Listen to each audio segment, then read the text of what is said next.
आवाम की आवाज़ बनकर हम अक्सर सवाल जवाब करते हैं, तो बातचीत कर लेते हैं। तो ये टकराव क्यों हो रहा है? क्या करते हैं आप पुरानी पेंशन नीति को बहाल करें, हरियाणा के जिस कोने में कहोगे सबसे बड़ा सम्मान करें। तमाम विधायकों को न्योता देती हूँ कि अगर एक बार वो हमारे सामने आए और अगर वो एक भी खूबी एनपीएस की बता पाए, उसे साबित कर पाए, तो मैं अपनी नौकरी छोड़ दूंगी। ऐसा मोनिका भारद्वाज का दावा है। इससे सरकार के खजाने पे भी नुकसान है। हमारे वेतन का तो केवल 10% ही शेयर काटा जा रहा है। 14% सरकार अपने शेयर से दे रही है, उसमें आपका भी आप टैक्स पे करते हो। नमस्कार, कैथल प्राइम टीवी देख रहे हैं आप। लगातार उन तमाम मुद्दों को कवर करते हैं हम जो आपसे और मुझसे जुड़े हुए, यानी कि आवाम की आवाज़ बनकर हम अक्सर सवाल जवाब करते हैं। तो बातचीत कर लेते हैं। आज कैथल की हनुमान वाटिका में कार्यक्रम है।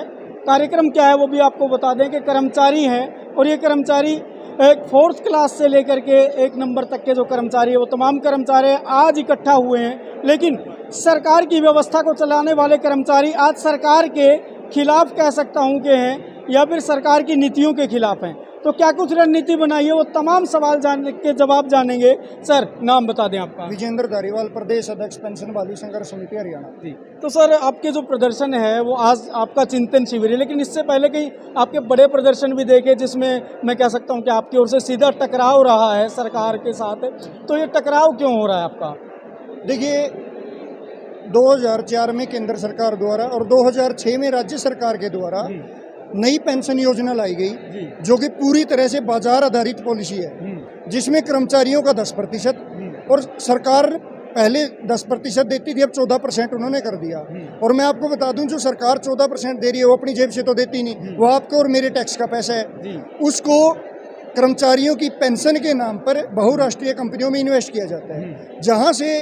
और इस बिल के अंदर एक जो खास बात लाई गई सरकार के द्वारा वो ये कि भी ना तो इसमें निश्चित रिटर्न की गारंटी दी गई और ना ही निश्चित पेंशन का प्रावधान किया गया।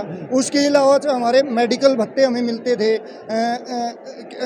डीए का हमारा प्रावधान था, वो सारे खत्म कर दिए गए। इसलिए हमारा ये विरोध है। तो जिस तरह के आप जो बातें बड़ी अच्छी कर रहे हैं, तो ये अच्छी बातें सरकार को क्यों समझ में नहीं आ रही? आपका तरीका गलत है या सरकार समझना नहीं चाहती? क्योंकि वादा तो चुनाव में भी किया था। देखिए, आप पिछले दिनों आपको याद हो कि किसान आंदोलन चला था, तो सरकार बार बार एक बयान देती थी, चाहे मनोहर लाल खट्टर जी हैं, कृषि मंत्री हैं, अन्य इनके मंत्री हैं, वो हमेशा कहते थे भाई एक बार इन कानूनों को लागू लेने दो, इसके परिणाम और दुष्परिणाम जब आएंगे तो हम उसमें चेंज कर देंगे। और हम 2018 से 6 में हमारी एनपीएस लागू हुई, 18 से सरकार के सामने इसके दुष्परिणाम ही दुष्परिणाम रखते आ रहे हैं। उसके बावजूद भी हमारी बात सुनने को तैयार नहीं है। देखिए, मैं तो ये कहूँगा कि आज सरकार के ऊपर अगर सबसे बड़ा किसी बात का दबाव है वो पूंजीवादी व्यवस्था का दबाव है। जिन बहुराष्ट्रीय कंपनियों में हजारों करोड़ रुपया जमा हो चुका है, वो उस पैसे को वापस देना नहीं चाहती और देना नहीं चाहती। इसके साथ मैं एक बात और कहूँगा, उन कंपनियों को हजारों करोड़ अपने व्यापार को बढ़ाने के लिए मुफ्त में मिल रहे, तो वो क्यों इस नीति को लागू होने से खत्म होने देंगे? तो अगर बात करें जिस तरह ये लड़ाई तो आप लोगों की है, जनता किस तरह ये समझे कि ये लड़ाई में उनका क्या फ़ायदा है?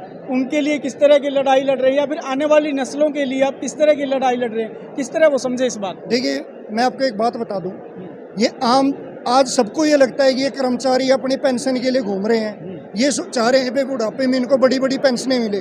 हम पेंशन के लिए बिल्कुल जा रहे हैं कि भाई जब हमने 30 से 35 साल तक सरकार की जनता की सेवा करी और सर्विस करते हुए हम सर्विस रूल से बंधे होते हैं, उसके अंदर है कि एक कर्मचारी दूसरा काम नहीं कर सकता, व्यापार नहीं कर सकता, अन्य कहीं नौकरी नहीं कर सकता, तो हमें अपना बुढ़ापा सुरक्षित करने के लिए संविधान ने हमें अधिकार दे दिया।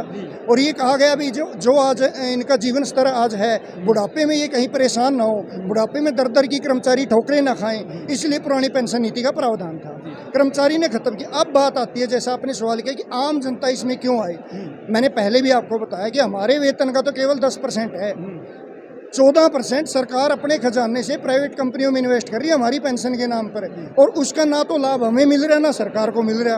वो पैसा आम जनता के टैक्स का पैसा है। हमारी लड़ाई भी है भी आम जनता के पैसे का दुरुपयोग आखिर क्यों, अगर उसका उपयोग करना भी है और जिस वर्ग के लिए उसका प्रयोग किया जा रहा है, कम से कम उस समुदाय को, उस वर्ग को उसका समुचित लाभ तो मिले, इसलिए। और दूसरी बात, आने वाले समय में जैसे निजीकरण का प्रभाव बढ़ता जा रहा है और सरकारी नौकरियां खत्म की जा रही हैं, ये 2004 में सबसे पहले पेंशन का ही निजीकरण किया गया, उस समय जितनी भी प्राइवेट कंपनियां सरकारी सेक्टर को अपने पास लेना चाहती थी, उन्होंने ये बात कही कि आप इसे पेंशन व्यवस्था को ख़त्म करो ताकि हमें आज़ादी मिले और कर्मचारियों का हम 30 से 35 साल शोषण करने के बाद अपने घर की तरफ चलता करें। और इसमें अब इतना शोषण हमारा, तो हम सरकारी सेवा में आगे और लड़ रहे हैं हम अपने अधिकारों के लिए। आने वाली पीढ़ी के लिए आम जनता को खड़ा होना पड़ेगा, उन बेरोजगार युवाओं को खड़ा होना पड़ेगा जो सरकारी सेवा में आना चाहते हैं, और जो आम जनता के पैसे का, खजाने का जो दुरुपयोग है, उसके खिलाफ सरकार जनता को हमारा साथ देना पड़ेगा। तो अगला जो मेरा सवाल है वो महिलाएं भी हैं। बहन जी, आप काम कर रही हैं, कर्मचारी हैं, तो आप भी इसमें शामिल हैं। थोड़ा कड़वा सवाल है, लेकिन अक्सर कैमरे के पीछे नेता लोग कहते हैं या भाजपा के विधायक या मंत्री अक्सर कहते हैं इन लोगों को रोजगार मिल गया, इनका पेट भर गया, अब ये राजनेता बनने की तैयारी करे, इतने बड़े बड़े प्रदर्शनों में शामिल होते हैं। इसका कोई है जवाब आपके पास? देखिए, ये तो ना आम जनता को गुमराह करने वाली बात है। आप एक नेता, कर्मचारी नेता ऐसा बता दो जो नौकरी छोड़ के चुनाव में आया हो।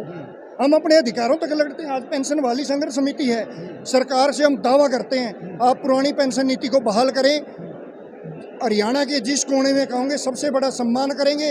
और आज तक संगठन लगातार चलते रहते हैं, लेकिन पेंशन बहाली संघर्ष समिति जिस दिन पुरानी पेंशन नीति बहाल हो जाएगी, उसके बाद पेंशन बहाली संघर्ष समिति का वजूद नहीं होगा। इससे ज़्यादा हम दावा क्या कर सकते हैं? ये मुद्दा जो है वो आपने ही तैयार किया या कभी किसी ने चुनाव में वादा भी किया है?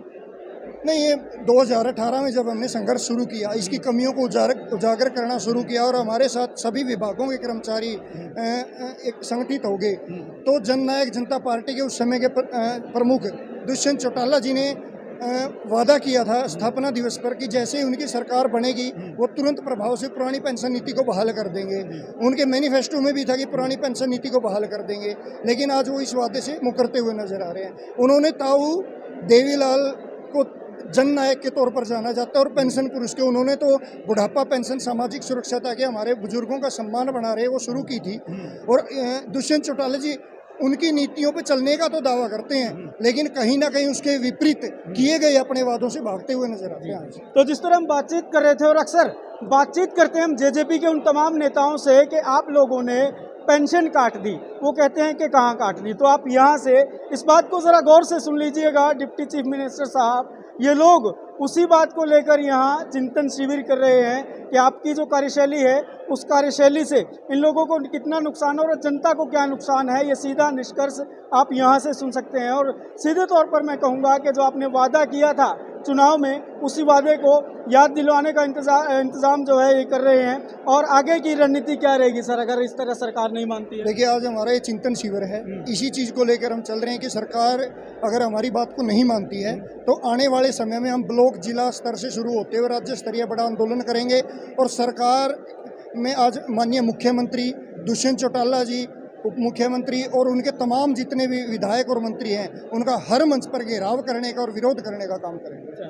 तो इसे आपको मशवरा कहें या चेतावनी, लेकिन जितना जल्दी समझ जाएंगे आपके लिए ठीक रहेगा, क्योंकि एक बड़ा आंदोलन खड़ा करने की तैयारी में तमाम लोग हैं।